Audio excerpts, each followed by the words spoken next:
안녕하세요. 오늘도 사연 살롱을 찾아주셔서 감사합니다. 초등학교 3학년 딸과 알콩달콩 행복하게 살고 있는 30대 학부모예요. 알콩달콩이라고 표현했지만 요즘 삼춘기라고 하죠. 사춘기도 안 왔는데 한창 예민한 딸 덕분에 공주님 비위 맞춰주느라 애먹고 있는 아줌마랍니다. 전 철이 일찍 들어서 삼춘기든 사춘기든 그런 거 없이 독립적으로 바르게만 자라왔던 것 같은데 요즘 아이들은 저 때와는 다른 것 같아요. 저는 철이 빨리 들 수밖에 없었던 것이 엄마가 지병으로 너무 일찍 돌아가셨거든요. 제가 지금 저희 딸 나이일 때 돌아가신 것 같아요. 그래서인지 엄마가 절 끔찍이 아껴주셨던 건 두루뭉실하게 기억나지만 엄마에 대한 구체적인 기억은 잘 없어요. 그저 따뜻했던 기억만 가지고 평생 엄마를 그리워하며 살았죠. 아빠도 저에게 무척 잘해주셨지만 늘 바쁘셔서 엄마의 자리를 완전히 대체할 순 없었어요. 대신 엄청나게 많았던 가사 도우미며 운전기사, 개인 경비원 등 우리 집 일을 도와주셨던 분들이 절 키워주셨죠. 저희 집 정원엔 테니스장이 있었고 뒷마당엔 인공 분수가 있었어요. 그 동네가 부촌이라 다들 잘 살긴 했지만 유독 우리 집이 컸던 것 같아요. 지방 가업이었던 사업이 잘 된 덕분에 어렸을 땐 부유하게 살 수 있었죠. 지금 그곳에 가보니 다 허물어지고 아파트 단지가 크게 들어왔더군요. 이젠 저희 집도 아니니 아쉬울 것도 없지만 어릴 적 추억이 깃든 곳이라 마음 한켠이 아리더라고요. 초등학교 때 엄마를 잃고 3년쯤 흘렀을까? 아빠는 재혼을 하시겠다며 웬 여자를 데리고 오셨어요. 너무 갑작스러웠죠. 참미야, 아빠가 요즘 출장이다 뭐다 해서 너무 바빠서 챙겨주지 못해 미안하다. 자, 인사해. 앞으로 이 언니랑 친하게 지냈으면 좋겠어. 네? 이분은 누구세요? 제 영어 과외 선생님이에요? 원어민 교사인 거예요? 아니, 아빠가 곧 재혼할 여성분이야. 찬미 새엄마 될 사람이지. 진작 인사시켰어야 하는데 미안하다. 우린 이미 혼인신고까지 마친 사이다. 이름은 르네라고 해. 르네가 아직 한국말을 잘 하지 못해서 당분간은 영어로 대화해야 할 것 같아. 회사가 바쁘다는 핑계로 여러모로 너한테 참 미안한 모습만 보이는구나. 외국인도 잘 못 보던 지방에서 웬 금발의 푸른 눈을 가진 여자가 새엄마라며 함께 살게 되다니 너무너무 낯설었죠. 새엄마요? 아빠, 좀 당황스럽네요. 너무 갑작스럽기도 하고요. 미안하단 말밖에 할 말이 없구나. 어린 너에게 할 말은 아니다만 네 엄마 그렇게 허망하게 보내고 3년 동안 아빠도 너무 외로웠어. 르네 아줌마랑 잘 지내주겠니? 널 잘 챙겨줄 거야. 아빠가 자주 출장을 가시던 프랑스에서 새엄마와 사랑에 빠진 것 같더군요. 새엄마는 남들이 볼 때면 저에게 잘해주는 척했지만 저와 단 둘이 있을 땐 찬바람이 쌩쌩 불었어요. 눈도 마주치지 않고 말도 걸지 않더군요. 본인 외모 치장하기에만 바빴던 것 같아요. 그 때문에 저도 새엄마한테 정을 못 붙였죠. 그런 집안 분위기 속에서 중고등학교 기간을 보냈고 얼른 졸업하고 서울로 대학 가서 혼자 살고 싶은 마음이 컸어요. 정시로 대학 가기로 마음먹고 수능 공부를 아주 열심히 하던 날 아빠는 새엄마와 프랑스 여행을 떠나신다며 통보하더군요. 고3인 우리 딸을 두고 새엄마랑 둘이 여행 가게 되어 정말 미안하다 참미야. 아빠 출장이랑 겹쳐서 겸사겸사 가는 거야. 일정 조정해서 최대한 빨리 들어올게. 아니에요, 아빠. 어차피 수능 공부 저 혼자 하는 건데요, 뭐. 새엄마랑 좋은 시간 보내다 오세요. 면세점에서 제가 늘 쓰는 로션 하나만 사다 주세요. 선물로요. 그래, 우리 딸 스스로 늘 열심히 공부해줘서 정말 기특하다. 내가 선물로 로션 꼭 사올게. 프랑스 초콜릿도 사올 테니 기대하렴. 이게 아빠와의 마지막 대화가 될 줄은 몰랐어요. 아빠와 새엄마는 프랑스에 간 지 2주 후 연락이 뚝 끊겨버렸죠. 가업을 성공적으로 경영하던 아빠가 하루아침에 연락이 끊기자 회사도 비상 상황이 됐나 보더군요. 우리 집에서 일하시던 분들도 하나 둘 안 나오기 시작하고 대궐 갔던 우리 집엔 마치 유령의 집처럼 저 혼자 덜렁 남게 되었죠. 이게 대체 무슨 일이지? 이 세상에 진짜 나 혼자 남게 된 건가? 경찰에도 신고해 봤지만 해외에서 실종된 거라 찾지 못하더군요.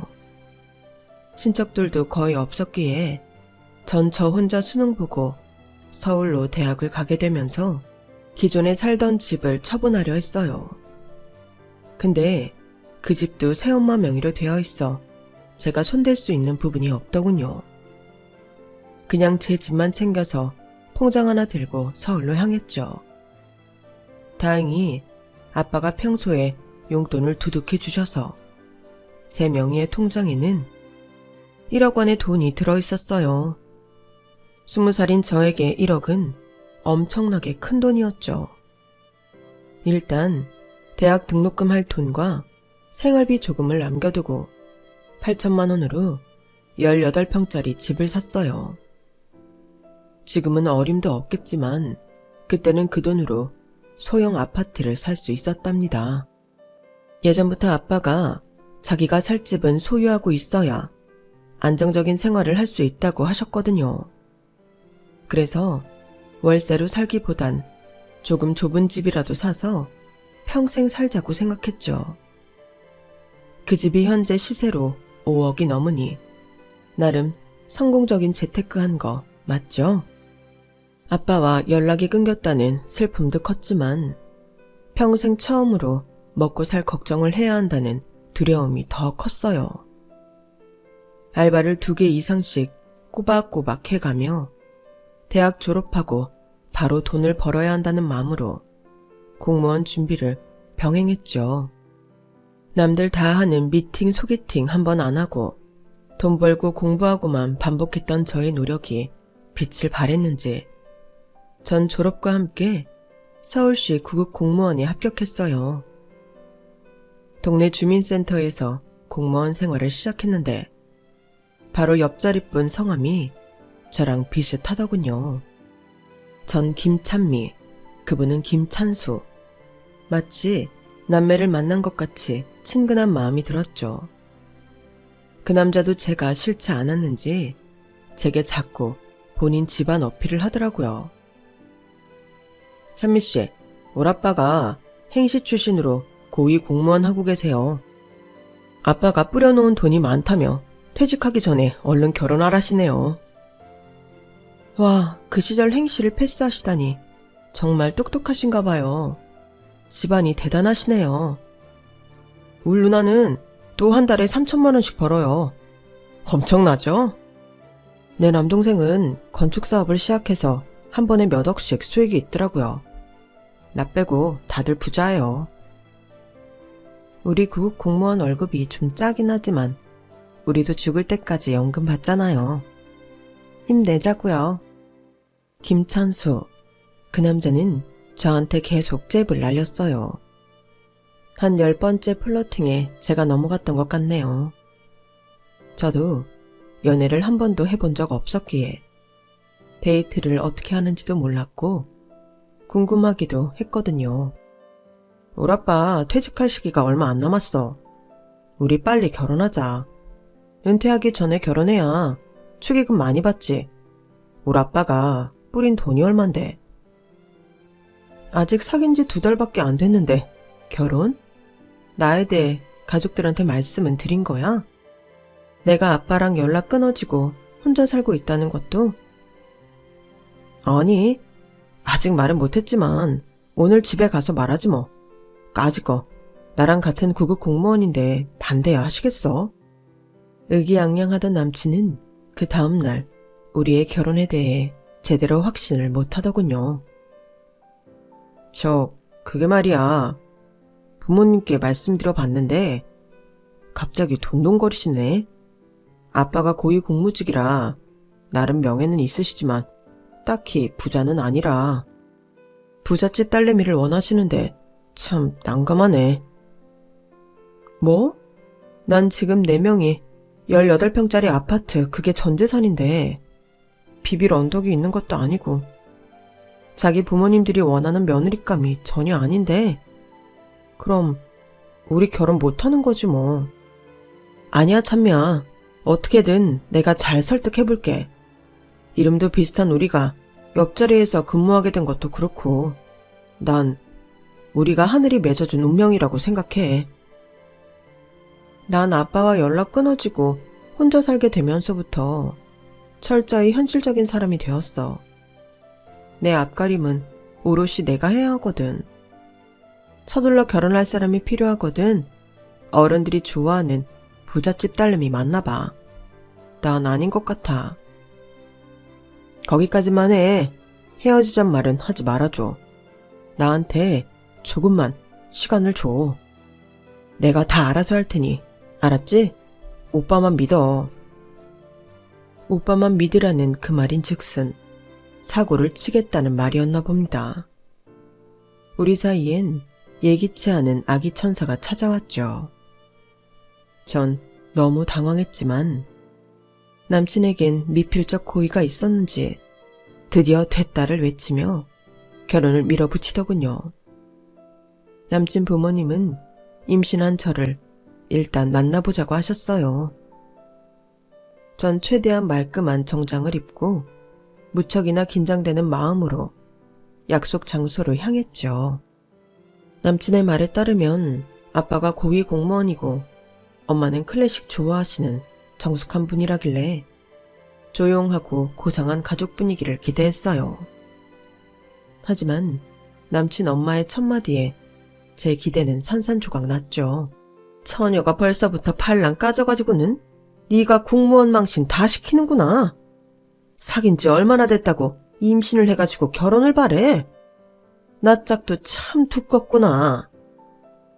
속으로 헉했어요. 당황했죠. 처음 본 사람한테 모욕적인 언사를 저리도 당당하게 하다니 너무 기분 나빠서 저도 한마디 안 할 수가 없었어요. 어머님, 아버님 처음 뵙겠습니다. 죄송하게 됐지만 어쩌다 보니 뱃속에 아기가 먼저 들어섰네요. 찬수 씨를 사랑해서 그런 거고 부끄러운 일 했다고 생각하지 않습니다. 초면에 너무 안 좋게 말씀하시지 마세요.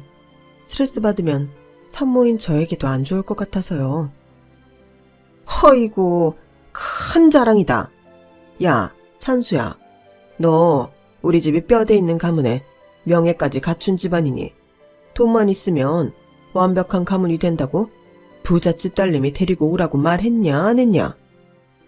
저 여자애는 고아나 다름없는 애라며. 자기 명의에 쬐깐한 아파트 한 채 있다고 저리도 당당한 게냐? 어른들 대하는 저 눈깔 봐라. 기도 안 찬다 정말. 엄마, 제발 좀 그만하세요. 평소에 교양 있던 모습은 다 어디 간 거예요? 제발 채통 좀 지키세요. 저랑 똑같은 구급 공무원인데 누가 더 아깝고 그런 게 어딨어요. 그리고 저한테 무슨 부잣집 딸내미가 시집을 오겠어요. 아빠 퇴직도 얼마 남지 않았잖아요. 그 전에 빨리 결혼할 테니 허락해 주세요. 결혼 서두르라 하셨잖아요. 가만히 듣고 있던 남친 아빠도 한마디 거들더군요. 그렇다고 아무 여자애나 데리고 와서 결혼하랬냐? 딱 보기에도 우리 집 며느리감은 아니니 임신했다는 그 애는 네가 알아서 처리하든지 마음대로 해라. 여보, 일어납시다. 남친 아빠는 먼저 자리를 떴고 남친 엄마도 일어서는 척하며 저에게 비수를 꽂는 한마디를 하더군요. 뱃속에 있는 그 애가 누구인지 아직은 확인할 방법이 없으니 떼도록 합시다. 아참, 비용은 반반 부담하지? 터치페이로다가 말이야. 나 간다. 전 너무 놀라 그 자리에서 얼어붙어버리고 말았어요. 뱃속에 있는 애를 지우다 못해 그 비용은 더치페이 하자니. 남친 부모님들한테 물 한 잔 못 끼얹은 제가 바보같이 느껴지더군요. 남친도 얼굴이 사색이 되어 저한테 빌기 시작했어요. 남친한테라도 쏟아 부어야 직성이 풀릴 것 같았죠. 이게 지금 뭐 하자는 거야? 오빠네 부모님들 제정신이셔? 애를. 그걸 그렇게 쉽게 입에 올려? 뱃속에 내 아이가 그 얘기를 들었을까 두렵다. 그리고 무슨 카페에서 차 마시고 더치페이 하는 거야? 뭘 나눠내자는 거야? 오빠 아이가 아닐 수도 있다고? 그게 말이나 되는 소리야? 나도 들으면서 헉했어. 우리 부모님 두 분이 오늘 진짜 왜 그런지 모르겠네. 평소엔 교양이 넘치시는 분들인데 화가 단단히 나셨나 봐. 우리 아기까지 생겼는데 저렇게 막말하시다니. 내가 사과할게. 우리 부모님 그 말은 다 잊어줘 제발. 자기 스트레스 받아서 우리 아기한테 안 좋은 영향 갈라. 엄마 아빠 이런 게 내 탓도 아니고 어떻게 나한테 이렇게까지 모욕을 줄 수 있어. 나 이 아기 낳아서 혼자 잘 키울 수 있으니 우리 헤어져. 다신 결혼 얘기 꺼내지 말고 꺼져달라고. 호기롭게 남친과 이별 선언을 했지만 매일 직장 옆자리에서 만나는 사이인데 그리 쉽게 헤어질 순 없었죠. 게다가 내 뱃속엔 남친의 아이까지 자라고 있었으니까요. 남친은 시시각각 용서를 빌었어요. 배도 불러오는데 다른 사람들이 알아채기 전에 얼른 혼인신고하고 우리 사이를 공표하자면서요. 그때까진 아직 동료들에게 우리 사이를 비밀로 했었거든요. 임신 사실은 물론이고요. 전 입덧 때문에 살이 10kg이나 빠져버렸고 남친은 마음고생 탓에 역시 10kg 넘게 빠져서 수척했어요. 남친은 지속적으로 본인이 시댁에 든든한 방패막이가 되어주겠다며 절 설득했죠. 그 설득이 반은 거짓말일 거라고 생각하면서도 우리 아이를 아빠 없는 아이로 태어나게 하고 싶지 않았기에 전 남친과 혼인신고하기로 마음먹었어요. 혼인신고까지 했다고 하자 남친 집안에선 가족 모임에 절 부르더군요. 이번에 또 아기를 어쩌고 하면 진짜 물 한 잔이라도 끼얹고 나오리라 다짐했죠. 다행인지 불행인지 순순히 결혼식을 하라고 하더군요. 시누이와 도련님까지 있어서 그랬는지 시부모들은 그 전과 같은 막말을 씨부리진 않았어요. 얘 며느리야. 혼인신고까지 한 마당에 며느리라고 부르지 뭐. 얘따 여기 예단 목록이 쭉 적힌 노트다. 내가 친히 잡지에서 오려서 사진까지 붙인 것들도 있으니 잘 살펴보고 똑같은 걸로 해와라. 시모가 제 앞에 툭 던진 스프링 노트를 펼쳐보니 화려한 예단 목록들이 좌르르 적혀 있더군요. 거의 책만큼 두꺼웠죠. 이태리 소파와 침대, 화장대 세트 옆엔 4천만 원이라 적혀 있었고 화장실 변기까지 수입산으로 고쳐놓으라는 목록이 있었어요. 쭉 끝까지 예단 목록을 보던 전 도저히 안 되겠다 싶어 한마디 했어요. 어머님, 저희는 소박하게 결혼하기로 했습니다. 제 명의로 된 18평 아파트에 들어가서 같이 살기로 했어요. 좁지만 방 2개짜리이니 아이 1명 낳고 충분히 살 수 있어요. 말도 안 되는 소리 마라. 너희 시아버지가 현재 고위급 공무원인 거 까먹었냐? 사회적 체면이 있지. 아들내미 18평짜리 오래된 아파트에서 신혼살림 한다는 거 소문나면 개망신이야. 우리가 모아놓은 돈이 1억 있으니 30평대 아파트 반전세 1억에 180만 원짜리로 들어가라. 우리가 보증금 1억 대줄 테니 30평 아파트 들어가서 내가 준 예단 목록 그대로 다 살림 채워 넣어라. 혹시라도 우리 쪽 집안 손님이 놀러가서 볼 수도 있으니 알았냐? 지금 보니 예단 비용만 거의 1억에 가까울 것 같은데 저희 구급 공무원 월급으로는 현금 1억 모으기 쉽지 않아요. 그거에 반의 반도 못해갈 것 같아요. 죄송합니다. 아유, 두야. 내가 이런 꼴 보려고 고 하나 다름없는 저런 여자애를 며느리로 들였냐? 아들아, 입이 있으면 말 좀 해봐라. 여기 있는 우리 딸이랑 막내 아들은 한 달에 수천만 원씩 벌어서 엄마 아빠한테 효도하는데 둘째 넌 어째 저런 돈 없는 여자애를 임신시켜서는 머리 아파. 엄마 아빠 참미 똑똑하고 야무진 여자예요. 아마 며느리 노릇 잘할 거예요. 참미 말대로 저희 소박하게 결혼하고 신혼살림 시작할 테니 너무 걱정 마세요. 예단 목록은 걷어주시고요. 이 애비 사회적 체면은 생각도 안 하냐? 오이한 것들. 어디 너희 마음대로 살아봐라. 부모님인 우리 말은 아무것도 듣기 싫다 하니 우리도 아무 지원 해주지 말자고 여보. 다행히 1억에 가까운 예단 목록은 없던 일이 되었고 제가 살던 제 명의의 18평 아파트에서 그대로 신혼을 시작하게 되었어요. 결혼식도 딱히 올리고 싶진 않았지만 시댁 측에서 하도 성화여서 호텔에서 성대하게 올리게 되었죠. 시댁 어른들이 하도 절 깔보고 거들먹거리길래 돈이 꽤나 있는 부잣집인 줄 알았어요. 근데 남편한테 말 들어보니 저희에게 지원해준다던 1억도 대출받아서 주려고 했다는 거예요. 지금껏 아버님께서 공직생활 하신 게 수십 년인데 왜 1억도 못 모으신 거야? 우리 엄마 비롯한 가족들이 사치가 좀 심하거든. 체면 세워야 한다면서 각자 외제차 한 대씩 끌고 다니고 가사 도우미까지 2명이나 쓰니까 돈 한 푼 없지 뭐. 저 집이 전 재산 다야. 본인들도 돈이 없다 보니 며느리감 1순위가 돈 있는 여자였나 봅니다. 그나마 손이 시누이와 도련님이 돈을 잘 번다니 시댁 부모님들이 욕구를 좀 채워주겠구나 싶었죠. 그런데 돈 잘 번다는 사람들이 더 하더군요. 신혼여행을 다녀오며 면세점에서 나름 명품 미니백을 사들고 시누이에게 선물했더니 시큰둥한 반응이었어요. 나 지금 메고 있는 에르메스 가방 안 보여? 그 외에 샤넬 정도만 브랜드로 쳐주지. 난 그 밑으론 명품이라고 안 쳐.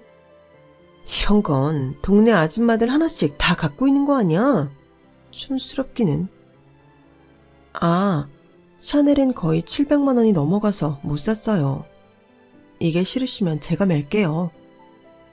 어디 줬다 뺏으라고 해. 가정교육도 제대로 못 받았나? 손인 형님한테 예의 없긴. 미니백이니 우리 딸내미들 장난감으로 주면 되겠네. 누가 누구한테 예의 없다고 하는 건지 어이없었죠. 건축사업 한다던 시동생도 싸가지 없기론 마찬가지더군요. 형수, 형이랑 월급 합치면 한 달에 얼마 벌어요? 한 400은 넘어요?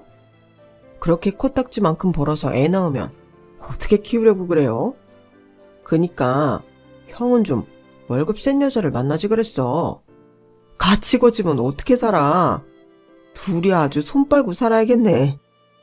야, 너 지금 형이랑 형수한테 그게 무슨 말버릇이야? 네가 우리 결혼하는데 뭐 한 푼이라도 보태준 거 있냐? 가족이라고 축의금도 안 내고 식사 쿠폰 받아갔다며? 아, 축의금 안 낸 게 그래도 섭섭했어. 지금 주지 뭐. 내 현금 가방에서 한 100만 원 주면 안 섭섭하려나? 까짓 건 뭐 껌이지 뭐. 자, 여기 있어. 시동생은 5만원짜리 20장을 우리에게 던지듯 난리더군요. 이까지 100만원 안 받고 말지. 지금 형한테 뭐 하는 짓이에요? 나도 손이 청순이 제대로 예의 차리세요. 여보, 일어나서 집에 갑시다. 전 남편과 씩씩대며 시댁을 나와 우리 집으로 향했어요. 벌써 임신 막달이 되어 배는 볼록해졌는데 시댁만 갔다 오면 스트레스를 온팡 받아서 그런지 뱃속에 있는 아이가 요동을 치더군요. 작지만 평화로운 우리 집이 제일 편안했어요. 돈 많다고 자랑하던 시누이가 뭘 해서 그렇게 돈을 버는지는 결혼하고 나서 알게 되었어요.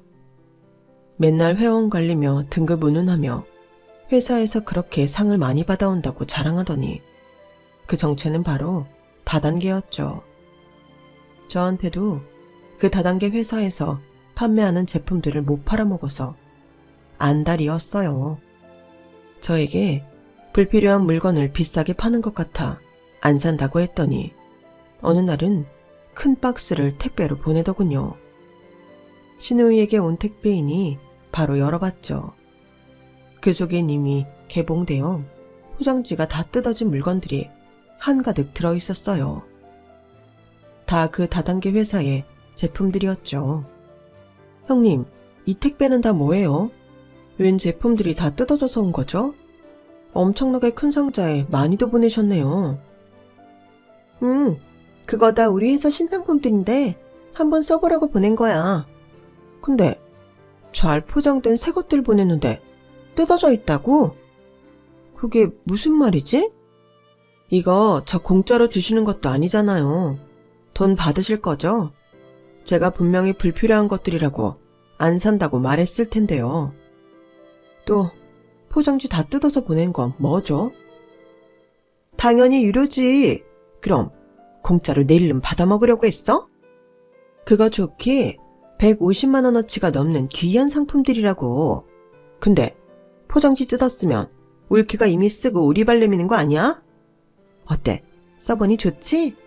계좌번호 남길 테니 이리로 150 보내. 지금. 응? 뭐라고요? 이거 완전 사기잖아요. 형님, 가족한테까지 이렇게 사기 쳐먹어야겠어요? 이게 무슨 심보예요 대체? 난 150 절대 못 줘요. 이 물건 다시 반송할 테니 받든지 말든지 마음대로 하라고요. 전 그 박스를 다시 포장해서 그대로 반송했고 남편을 붙잡고 하소연했어요. 남편은 이미 다 알고 있다는 듯이 답하더군요. 그래서 150만 원 누나한테 지불했어? 지불하다니? 내가 왜? 난 그거 쓰지도 않았는데? 누나가 억울하다면서 나한테 전화 왔어. 제품을 뜯어봤으면 마음에 안 들어서 반품하더라도 돌 이상 돈은 보내야지. 가족끼리 그러는 거 아니야 자기야. 뭐? 이거 날 완전 가해자로 몰아가네? 진짜 억울하다.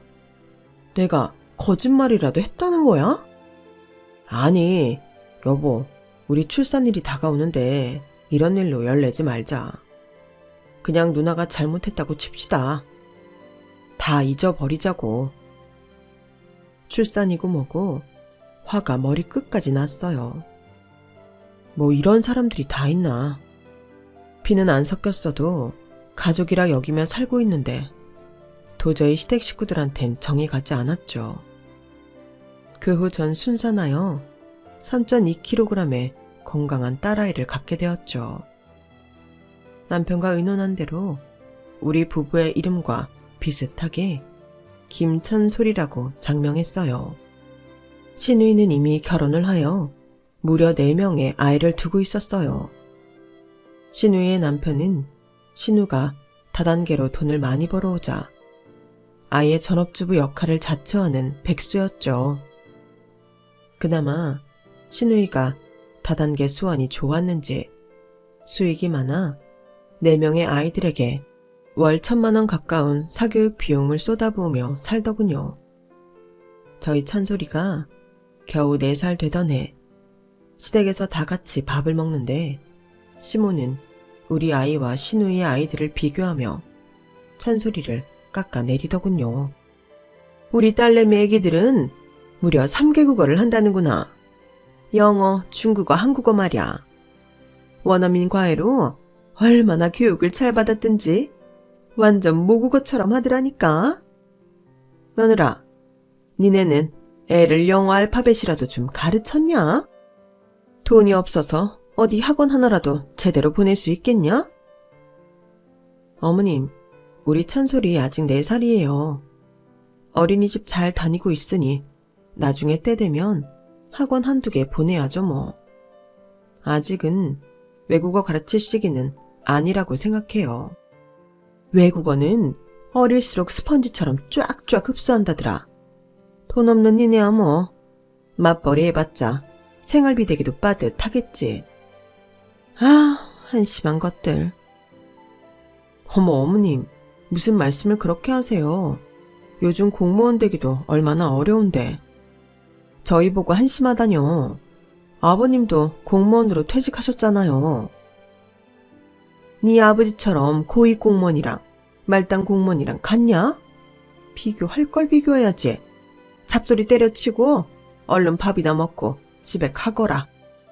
어르지만 똘똘하여 분위기 파악 다 할 줄 아는 찬소리에게 더 이상 못 볼 꼴 보이기 싫어서 얼른 자리에서 일어나 집으로 돌아왔죠.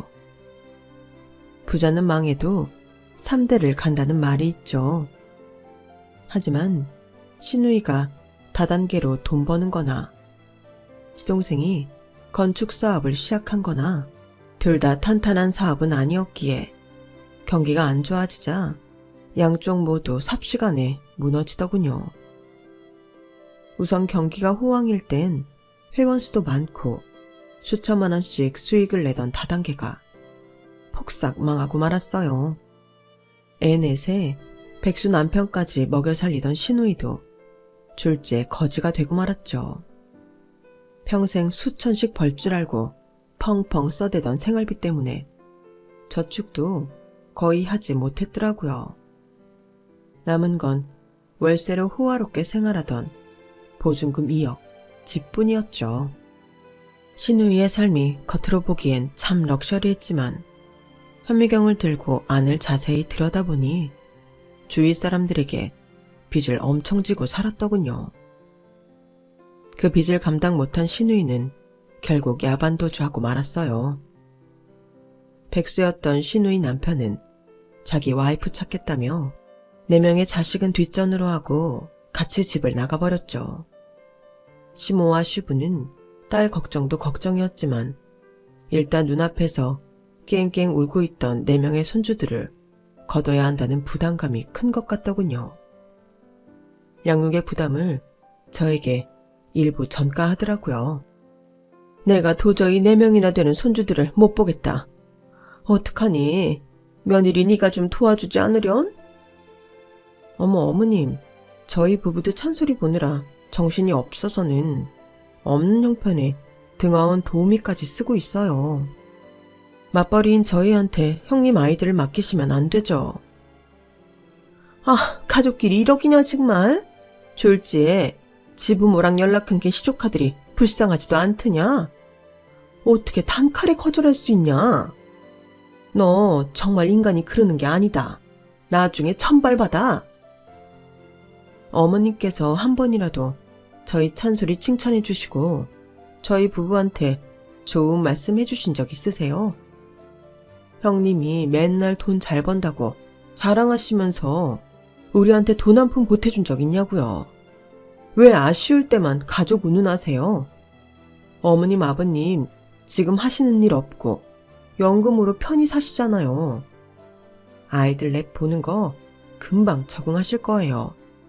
아주 갓난 아기들도 아니잖아요. 시모는 저의 거절에 씩씩대며 돌아갔어요. 제 말이 다 사실이었거든요. 지금껏 저희에게 진짜 가족처럼 친절하고 끈끈하게 대해줬다면 제가 그렇게 모질게 나오진 않았을 거예요. 시모가 바로 남편에게 고자질했는지 남편이 제게 따지더군요. 아니, 누나 애들이 불쌍하지도 않아? 한 명쯤 맡아드리겠다고 하면 어디 뒀나? 졸지에 아이들 넷을 떠맡은 우리 엄마 아빠가 촬영하지도 않냐고. 사람이 그러는 게 아냐. 자기도 어머님이랑 똑같이 말하네. 결국 또 나만 나쁜 년 되네. 당신 결혼할 때 나한테 뭐라고 그랬어? 시댁의 방패막이가 돼주겠다고 했잖아. 그 약속 다 잊었어? 이젠 방패가 아니라 오히려 시댁 식구들이랑 짬 짜먹고 날 공격하고 있네. 나 또 가해자 만들 거야? 으이구, 너랑은 진짜 대화가 안 된다.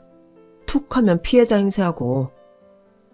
아휴, 내가 우리 엄마 아빠 말 듣고 부잣집 딸내미한테나 장가갈걸.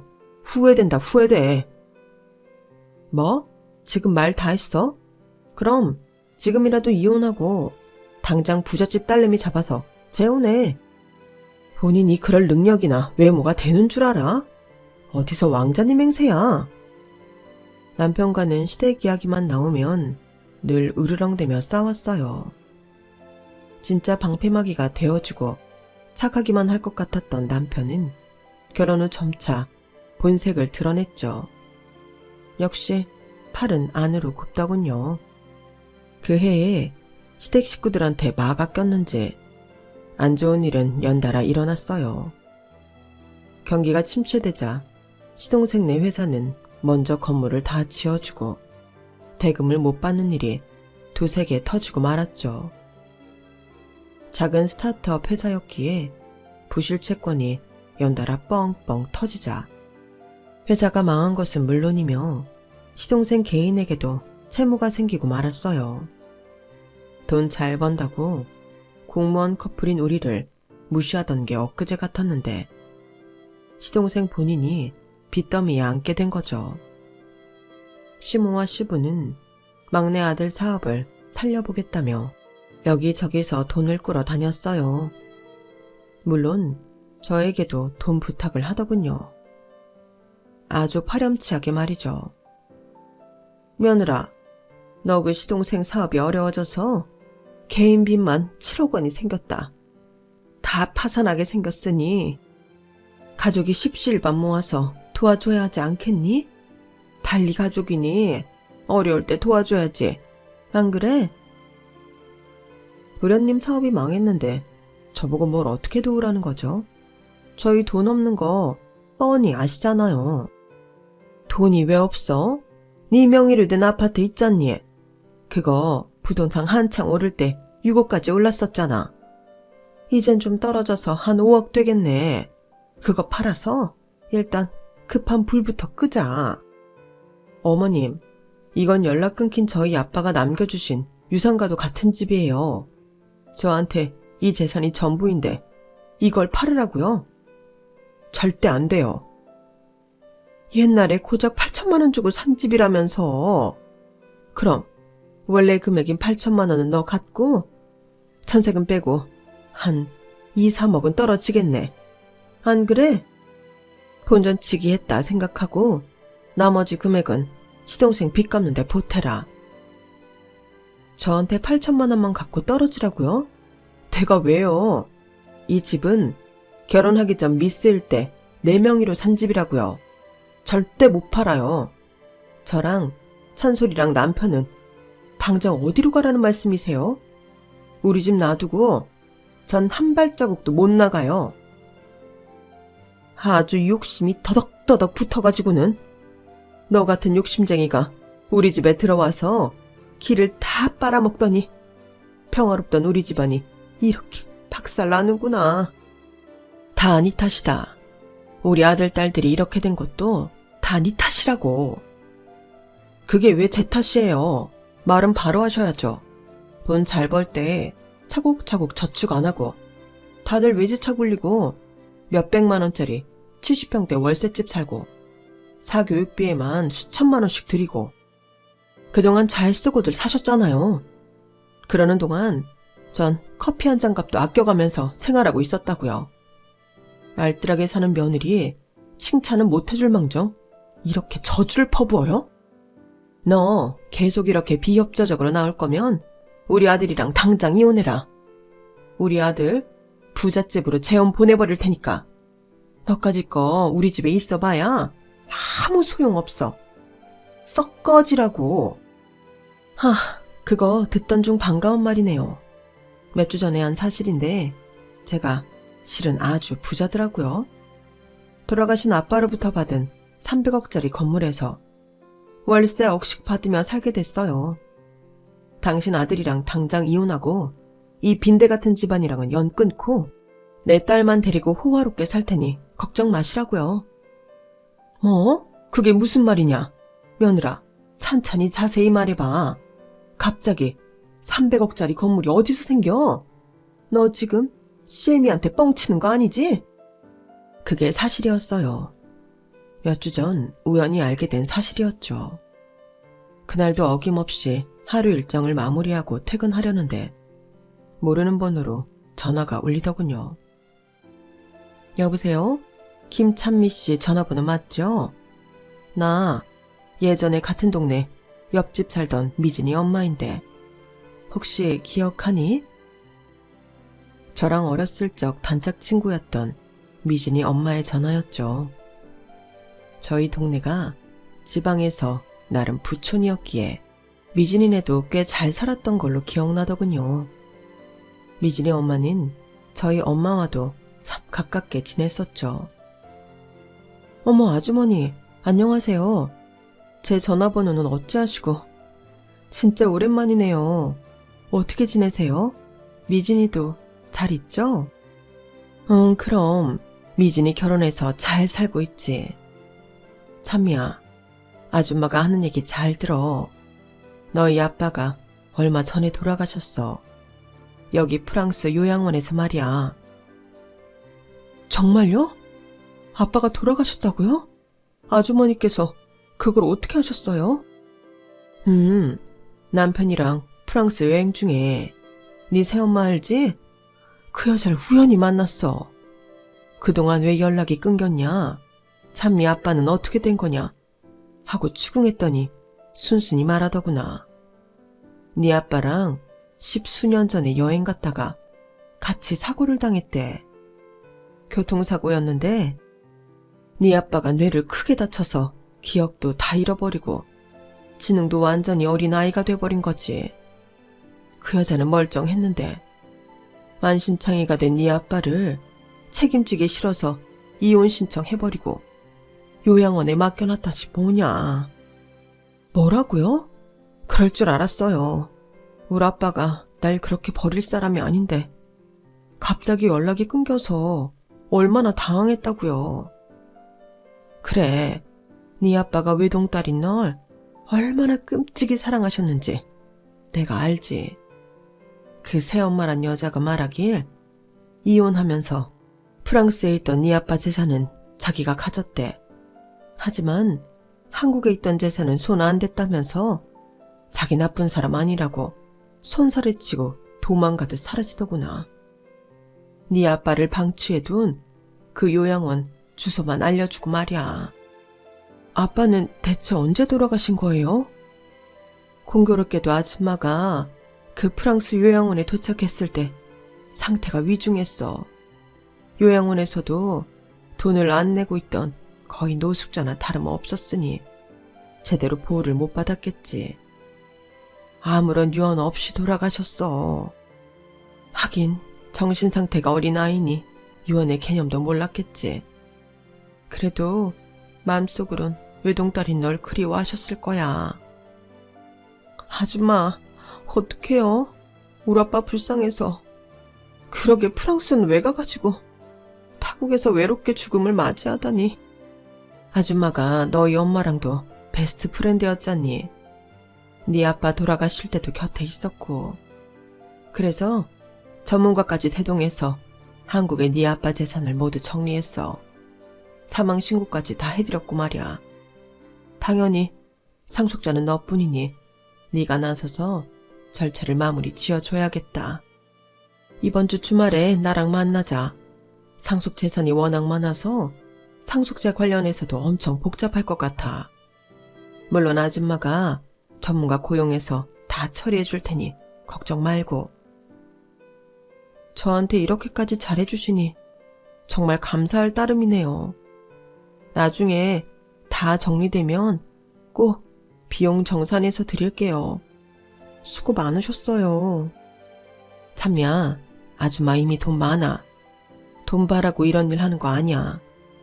네 엄마나 아빠, 너의 인생까지 모두 다 너무 불쌍해서 그래. 여튼 빠른 시일 내에 보도록 하자. 전 이 사실을 남편에게 알리지 않고 아빠의 재산을 상속받았어요. 상속세까지 정리하고 보니 남은 건 월세 억씩 나온다는 건물과 다른 여타의 땅이었죠. 한 달에 200 벌기 위해 애쓰는 공무원인 내가 이런 돈을. 너무 비현실적이어서 실감이 전혀 안 나더군요. 시댁과 남편에게 차차 말하려 했지만 시무와 남편이 모두 저에게 적대적으로 나오니 정내미가 뚝 떨어지더군요. 어차피 이렇게 된 거 이혼하고 저 혼자 찬소리 키우며 사는 게 낫다 싶었죠. 제가 아빠 재산을 상속받은 걸 알게 된 시댁 식구들과 남편은 제게 빈대처럼 찰싹 달라붙어 돈 한 푼 줍쇼를 시전했어요. 다들 장문의 문자로 용서를 빌고 제게 연락을 시도했지만 전 철저히 차단하고 변호사에게 이혼 절차를 부탁했죠. 어차피 지금 살고 있는 집도 제 명의이니 제가 갖게 되었고 현금 500만 원 정도 있는 것만 던져주고 이혼하게 되었네요. 지금은 넓은 평수의 아파트에서 딸내미와 단 둘이 살고 있어요.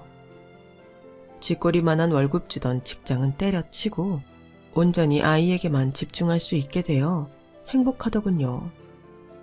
좋은 동네, 좋은 집에서 살고는 있지만 딱히 가사 도우미를 두거나 운전기사를 쓰진 않고 있어요. 아이에게도 독립적으로 생활하는 힘을 길러주고 싶었거든요. 자기 물건 자기가 정리하고 버스 타고 지하철 타는 법을 알려주는 게 더 중요하다고 생각했기 때문이죠. 아참, 들리는 소문에 의하면 시댁은 처참히 망해서 시부의 연금과 전 남편의 월급만으로 온 식구가 생활하고 있다고 하더군요. 분수에 맞지 않게 파출부를 부리고 외제차 굴리던 사치스런 생활 습관이 강제적으로 고쳐지게 되었네요. 전 원래 살던 대로 알뜰하게 생활하며 봉사활동이나 기부도 많이 하고 살려고 노력 중이에요. 우리 아이도 사회의 보탬이 되는 착실한 사람으로 키우도록 하겠습니다. 제 이야기 들어주셔서 감사합니다. 항상 건강하시고 매일매일 행복하세요. 여러분, 사연 댓글에 응원과 현명한 조언 부탁드려요. 좋아요와 구독은 저에게 큰 힘이 됩니다. 오늘도 좋은 일 가득하세요.